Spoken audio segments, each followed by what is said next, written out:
Assalamualaikum warahmatullahi wabarakatuh. Halo adik-adik, jumpa kembali di mata pelajaran IPA. Bagaimana kabarnya? Alhamdulillah, semoga selalu diberikan kesehatan oleh Allah Subhanahu wa Ta'ala, serta selalu terhindar dari berbagai macam penyakit. Oke adik-adik, jika pada video sebelumnya kita sudah belajar tentang sistem gerak pada manusia, kemudian tulang, rangka, serta sendi. Seperti yang sudah saya jelaskan sebelumnya, bahwa sistem gerak pada manusia itu dibagi menjadi dua. Yang pertama ada alat gerak aktif, dan yang kedua ada alat gerak pasif. Pada video-video sebelumnya kita sudah belajar tentang apa saja yang termasuk dalam alat gerak pasif, yaitu tulang, rangka, serta sendi. Kemudian pada video kali ini kita akan masuk ke alat gerak aktif, atau organ apa saja yang termasuk ke dalam alat gerak aktif. Oke, langsung saja. Alat gerak aktif atau biasa kita sebut dengan otot ya. Pada video kali ini kita akan belajar tentang pengertian otot, kemudian macam-macam atau jenis-jenisnya otot, fungsi dari otot, serta contoh-contoh dari otot itu sendiri. Otot sendiri disebut sebagai alat gerak aktif. Kenapa otot disebut sebagai alat gerak aktif? Karena ototlah yang nantinya akan menggerakkan tulang ataupun akan menggerakkan rangka. Rangka dan tulang tidak akan bisa bergerak jika tidak dibantu oleh otot. Jadi itulah kenapa otot disebut dengan alat gerak aktif. Oke, langsung saja. Jika kita mendengar otot, pasti hal pertama yang terbesit di otak kita adalah orang yang memiliki tubuh kekar, kemudian seperti binaragawan, ataupun orang yang hobinya membawa barbel ataupun mengangkat beban berat. Padahal tidak hanya seperti itu. Setiap manusia pasti mereka memiliki otot, karena otot seperti yang saya katakan tadi membantu rangka untuk bergerak ataupun untuk menggerakkan rangka ataupun tulang. Kemudian fungsi dari otot-otot sendiri, yang pertama tadi sebagai alat gerak aktif, jelas otot akan aktif untuk menggerakkan tulang. Kemudian yang kedua, mendukung tubuh agar bisa berdiri tegak. Nah, seperti yang bisa saya katakan tadi, bahwa tubuh kita akan bergerak karena adanya tulang dan rangka. Nah, tulang dan rangka ini tidak akan bisa bekerja sama ataupun berdiri kokoh jika tidak dibantu oleh otot. Kemudian yang kedua, membantu mempertahankan postur tubuh agar tubuhnya ataupun postur tubuh tersebut bisa berdiri dengan kokoh tadi. Yang ketiga, membantu menstabilkan sendi-sendi di dalam tubuh. Kemudian yang keempat ada menghasilkan panas dari berbagai proses metabolisme di dalam tubuh, kaitannya dengan metabolisme ataupun perubahan di dalam tubuh kita, serta mempertahankan suhu tubuh seperti homeostatis, atau bagaimana mengatur tubuh kita agar suhu kita tetap atau suhu tubuh kita tetap normal. Satu hal yang menarik dari otot adalah otot di dalam tubuh kita ini selalu bekerja. Bahkan kita tidak sadar otot di dalam tubuh kita bisa bekerja di dalam alam bawah sadar kita. Jadi kita tidak perlu menyuruh ataupun kita tidak perlu menggerakkan otot tersebut, atau otot itu sendiri akan bergerak secara terus-menerus aktif ya. Ya, selain otot yang kita gerakkan secara sadar atau biasa disebut dengan otot volunteer, otot pada tubuh kita juga ada yang bekerja tanpa kita suruh, bekerja dengan sendirinya. Contohnya adalah saat kita bernafas ataupun ketika mengatur dalam sistem pernafasan ataupun ketika pencernaan pada makanan. Kita tidak sadar bahwa ketika kita tidur, proses pencernaan ataupun pernafasan di dalam tubuh kita itu tetap berlangsung. Padahal kondisi di mana kita sedang tidak sadar atau kondisi ketika kita sedang istirahat. Otot memiliki 3 ciri. Yang pertama yaitu kontraktibilitas, yang merupakan kemampuan otot untuk berkontraksi, di mana keadaan otot akan memendek, membesar, dan mengeras. Kemudian yang kedua ada ekstensibilitas, di mana kemampuan yang memungkinkan otot memanjang melebihi ukuran normalnya. Kemudian yang ketiga ada elastisitas, di mana merupakan kemampuan otot untuk kembali ke bentuk semula setelah melakukan kontraksi. Nah, proses elastisitas ini dapat kita amati atau dapat diamati saat otot berelaksasi. Berdasarkan bentuk dan cara kerjanya, otot dapat dibedakan menjadi 3 macam. Yang pertama ada otot polos, yang kedua otot lurik, dan yang ketiga adalah otot jantung. Yang pertama yaitu otot polos. Otot polos merupakan otot yang jaringannya dibentuk oleh sel-sel otot, dan bentuk otot polos sendiri itu seperti gelendong, di mana kedua ujungnya meruncing serta bagian tengahnya menggelembung.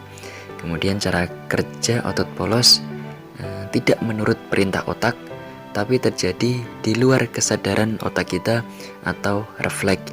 Inilah yang menyebabkan otot polos disebut juga sebagai otot tak sadar ataupun otonom. Otot polos sendiri biasanya terletak pada alat-alat dalam tubuh kita seperti usus, kemudian saluran kelamin, ataupun dinding rahim, serta yang lainnya. Nah, kemudian ciri-ciri otot polos tadi memiliki bentuk seperti gelendong dengan kedua ujung yang runcing, kemudian menggelembung di bagian tengahnya, serta pada tiap selnya memiliki satu inti yang terletak di tengah. Jadi setiap sel memiliki satu inti yang terletak di tengah atau satu nukleus. Kemudian merupakan otot tak sadar. Jadi cara kerja dari otot polos ini yaitu gerak tak sadar.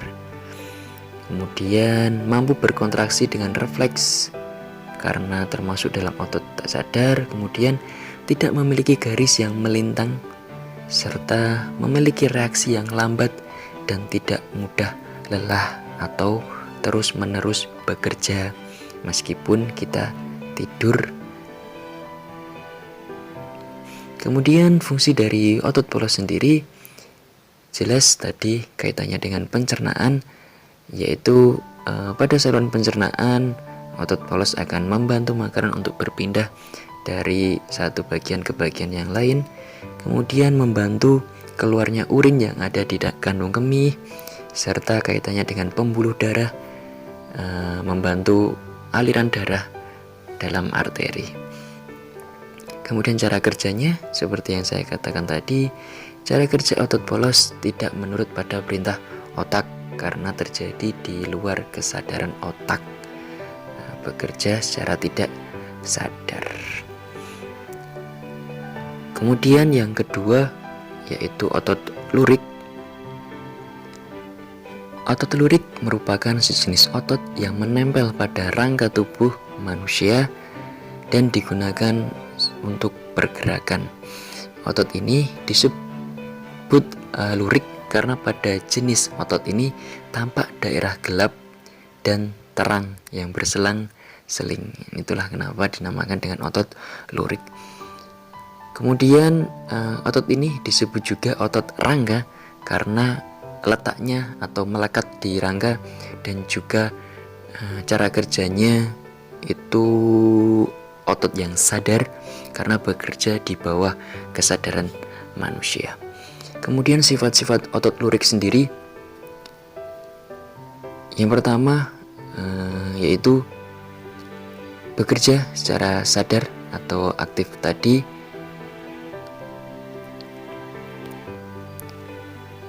Yang kedua ada relaksasi, yaitu sebuah otot dapat kembali ke istirahat atau beristirahat setelah berkontraksi. Kemudian elastisitas, ya elastis berarti salah satu otot akan menolak perpanjangan dan akan kembali ke posisi semula setelah aktif maupun pasif, kembali ke bentuk semula.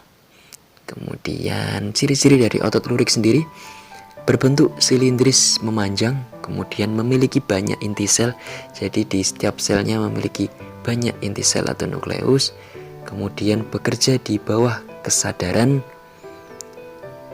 serta bergerak dalam waktu cepat dan cepat lelah, serta memiliki serabut yang jumlahnya ribuan, kemudian melekat pada rangka tubuh, serta letak inti selnya berada di tepi. Kemudian fungsi otot lurik sendiri yaitu menggerakkan rangka tubuh manusia atau hewan. Jadi manusia dan hewan dapat bergerak sesuai dengan kehendak yang kita inginkan. Nah, itu karena dibantu oleh otot lurik tadi. Kemudian yang ketiga yaitu otot jantung. Seperti namanya, yaitu otot jantung, maka otot ini terletak di dalam jantung atau terletak sebagai penyusun di dinding jantung. Kemudian otot jantung ini bergerak di bawah kesadaran manusia, termasuk gerak yang tidak sadar, karena kita tidak perlu memerintahkan otot tersebut untuk bergerak, karena otot tersebut dapat bergerak dengan tidak sadar atau bisa bergerak dengan sendiri.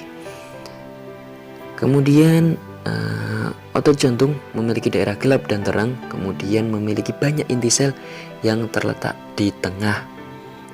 Nah, kemudian sifatnya tadi seperti bergerak secara involunter. Kemudian otot jantung ini bekerja tanpa lelah, tanpa beristirahat, karena memang kaitannya dengan jantung, di mana jantung ini akan aktif dari kita lahir, dari kita masih di bawah atau masih di dalam kandungan ibu sampai nanti kita meninggal. Itu otot ini akan terus bekerja. Otot jantung bekerja tanpa lelah, tanpa istirahat tadi, ya, terus mengalir, membuat darah terus mengalir, artinya manusia tetap hidup. Karena jika aliran itu berhenti, maka akan membuat manusia mati. Kemudian otot jantung tadi bekerja secara terus-menerus. Kemudian ciri-ciri dari otot jantung sendiri memiliki bentuk yang memanjang, kemudian inti sel yang berada di tengah, kemudian bekerja di luar kesadaran atau bisa disebut bekerja tanpa adanya pengaruh oleh saraf pusat atau otak kita. Kemudian terdiri atas 1 atau 2 sel, bahkan dapat lebih di dalam setiap selnya. Kemudian memiliki bentuk silindris bercabang serta menyatu, ya. Itu salah satu ciri dari otot jantung ini. Kemudian cara kerjanya tadi, cara kerjanya yaitu di otot jantung bekerja di tubuh kita tanpa kita sadari. Kemudian otot jantung tadi terus menerus bekerja karena kaitannya dengan jantung. Kemudian fungsi dari otot jantung tadi jelas ya, untuk membantu memompa darah ke seluruh tubuh kita, kemudian berperan dalam metabolisme tubuh juga, karbon dioksida, serta berperan dalam proses pemompaan darah juga tadi ke jantung maupun sebaliknya, dari jantung ke seluruh tubuh atau dari seluruh tubuh ke jantung. Jadi kaitannya dengan sistem peredaran darah itu ada kaitannya dengan otot jantung ini. Ya, itu tadi adalah jenis-jenis otot berdasarkan bentuk dan cara kerjanya yang dibagi menjadi 3, ada otot polos, otot lurik, dan otot jantung. Kemudian berdasarkan sifat kerjanya, otot dibedakan menjadi 2. Yang pertama otot antagonis dan yang kedua otot sinergis. Langsung yang pertama yaitu otot antagonis. Otot antagonis adalah 2 otot atau lebih yang tujuan kerjanya itu berlawanan. Nah, contoh pada otot antagonis adalah otot bisep dan trisep, di mana untuk mengangkat lengan bawah otot bisep berkontraksi dan otot trisep berelaksasi. Kemudian ketika menurunkan lengan maka otot trisep berkontraksi dan otot bisep berelaksasi. Itu contoh sederhananya. Kemudian macam-macam otot antagonis sendiri. Yang pertama yaitu otot ekstensor, yang berarti meluruskan.